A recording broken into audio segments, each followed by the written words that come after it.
Hey everyone, it's Rod Santomassimo with the Massimo Show. And today we have a special guest who's the leader of Tenant Rep for Cushman and Wakefield in the Dallas-Fort Worth market. Today our special guest is Mr. Robbie Baty.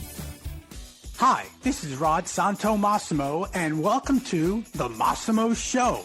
The objective of the Massimo Show is to share how you can maximize your personal, professional margin. That's right. Let's make more money in less time. Let's turn chaos into clarity, confusion into confidence, and income into real wealth. Along with sharing my insight on how I grew a multi-million-dollar professional business, we're going to bring you the expert advice from a variety of authors, consultants, and thought leaders who will provide the tools you need to maximize your own personal and professional margin. Welcome to the Massimo Show. Robbie, welcome to the Massimo Show. Thanks so much, Rod. Great to be here and talk to your team. Well, always a pleasure. And we're always transparent, folks, with those guests we have that are coaching clients of ours. Robbie, how long have you been a coaching client of the Massimo Group? Just shy of 9 years. So I started at the beginning of 2013 working with Massimo. Well, we're honored and humbled with your business and trust. So, Robbie, the first question I always ask is, who was Robbie Baty in high school? Describe that kid. I was less of a student and more interested in sports. I played football and baseball, and pretty much my life circulated around that. And I went to school and I enjoyed certain subjects, but I was certainly not a diligent student. My whole goal in life was to play football and baseball. So that was me as a high schooler. Played football in college and then found real estate while I was in college and really fell in love with the sales aspect of it and have been doing it ever since then. How does one find real estate in college while playing football? Well, my employment history through high school and college was always sales oriented, and I really enjoyed sales and commission. And I knew that the way I worked, I was the kind of person that studied the night before for every test and did my homework right before the deadline. I knew that if I had a salaried position, I would not work hard. And I knew that I had to have a commission job to motivate myself to work.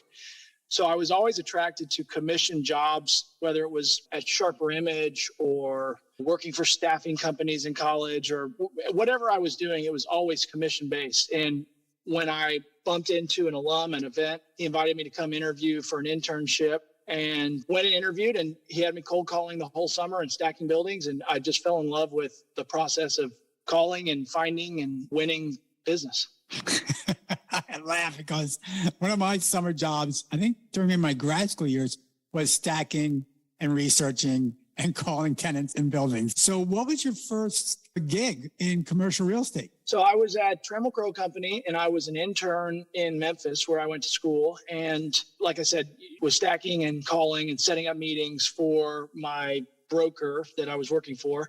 And then if I set a meeting, I would get to go. And so we did it throughout the summer and were able to pick up a lot of new business for him. Obviously, I wasn't participating in it because I was just a summer intern.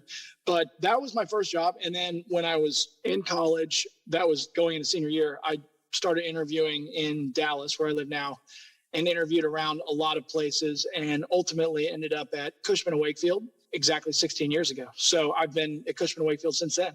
16 years. So 16 years. And have you always been focused on tenant representation since your days of doing stacking as an intern to now your days as leader of tenant representation? Has it always been that focus? Always and only. Yes. Always and only. Yeah. So, and office tenant rep specifically. So office tenant rep. Maybe I'll do 1 or 2 industrial deals a year, but I'm not an expert and I bring in other people to do that. So you've seen it all. In the 16 years, you've seen a lot of cycles. And I know Dallas-Fort Worth is always one of the more vibrant marketplaces.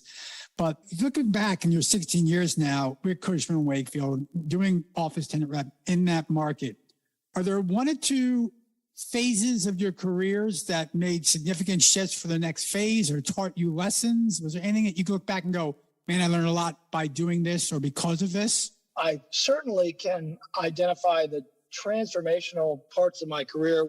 When I was 3 years in, I got a coach and started working with that coach, and then worked with that coach for about 4 years. And then when I was 7 years in, I hired the Massimo group. And so those two things far and away had the biggest impact on my career in terms of production and success. Well, I greatly appreciate that. Let's talk more specifically about office tenancies, office trends, market cycles. I mean, you've seen it all where the landlord's in control, where the tenant's in control. Have you learned lessons from these phases? And if so, give us a lesson or two or insight that you have acknowledged. I think the biggest key for having success as a tenant representative is being consistent with prospecting and discipline, whether it's a tenant's market or a landlord's market or in between, is irrelevant. If it's a good market or a bad market is really irrelevant. If you're disciplined and make your calls, emails, whatever your prospecting plan is, you're going to be able to find meaningful business. So look, I mean, I think you can make money. The beauty of tenant rep is you can make money in a down market or an up market because the leases always expire no matter what the conditions are. And so there is an inherent base of business that will always be there. It's not like capital markets, for example, where when the debt markets are the way they are today, there's not going to be many trades for the next few months. In our business, tenant rep's not going to have that. So that's an advantage of doing what we do. I agree with you completely. How about as you evolved, because you have in 16 years, now you're the leader of the pack.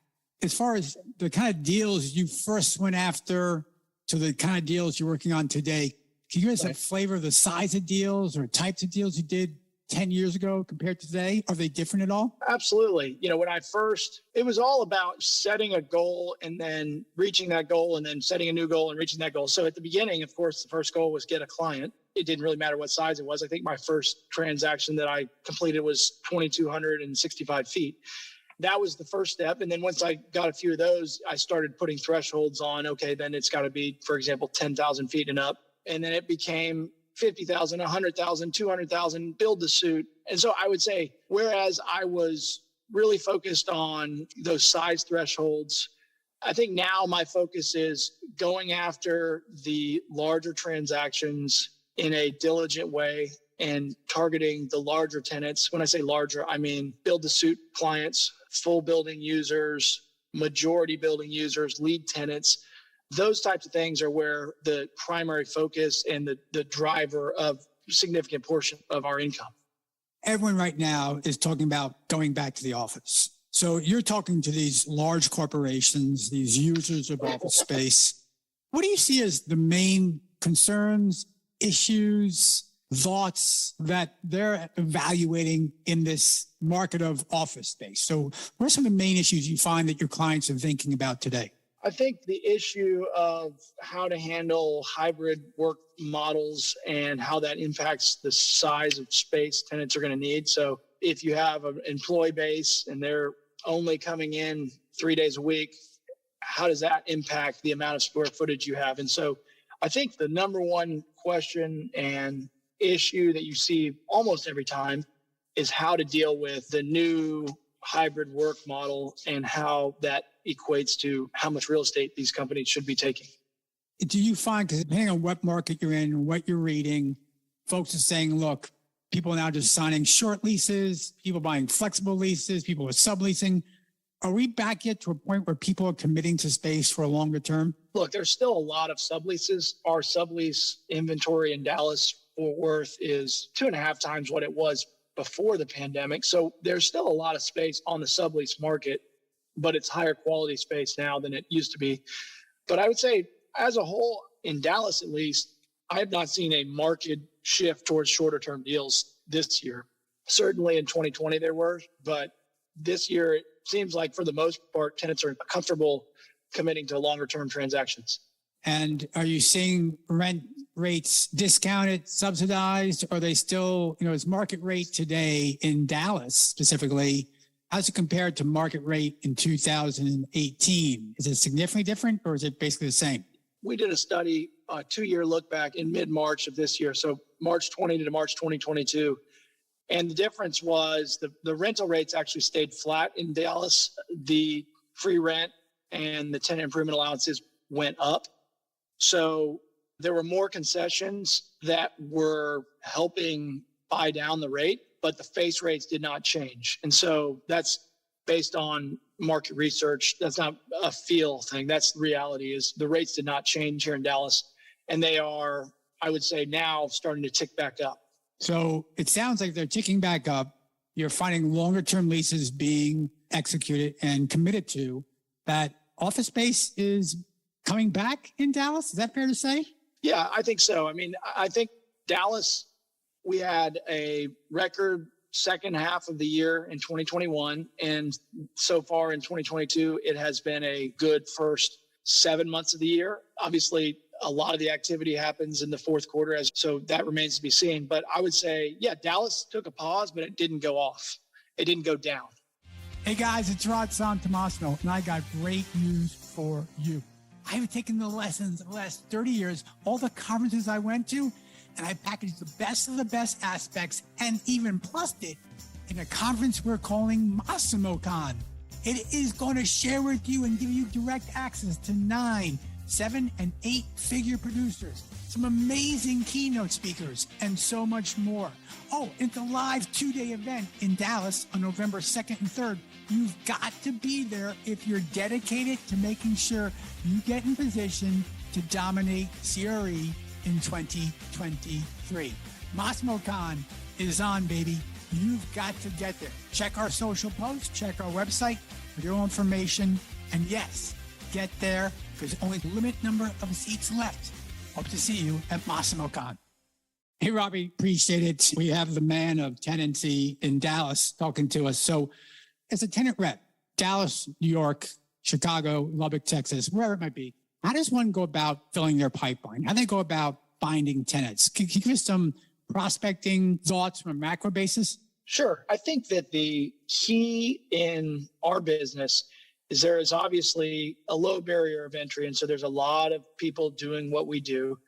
I think the key is to differentiate yourself when you are able to connect with prospects. And every prospect, every client you have is going to be getting calls and emails and drop-ins from other competitors. But someone is going to win the business, and they're going to win the business by differentiating themselves. And so that's really the trick. That's the key, is figuring out what those differentiation points are. Okay. Robbie, can you be more specific? How exactly do you go out and win business? Well, I would say when you come to Dallas in November for the Massimo conference, I would love to share a lot more detail, and we'll be able to go into more detail on how we do that. That's fair. That's fair. So I got to be live to get the answer. And folks, you just heard it. Robbie and some of his team members are actually going to be at Massimo Con as well. And Robbie is committing right now to sharing. Now, look, he's one of the top tenant reps in the country, how exactly he goes out and prospects for business. So yeah, Robbie, can't wait to see you in Dallas. Looking forward to it. Thank you for having me on. Okay, buddy. All my best to you, and we'll see you soon. You too. Thank you. Hey, everyone, you heard it here. That was Robbie Baty telling you exactly what you have to think about in this ever-changing office market. And yeah, we'd love to see you in Dallas at Massimo Con. Look, he dropped a lot of knowledge. You know what that means? It means that now you got to go out and implement. So until next time, this is Rod Santomassimo with The Massimo Show. I want to thank you for listening to this version of The Massimo Show. And please, please go out and share this with your friends, your colleagues. Heck, share it with your dog. Just share it. And more importantly, just give me some feedback, good, better, and different. We all grow from understanding what our audience wants to hear. So until next time, this is Rod Santomassimo with The Massimo Show.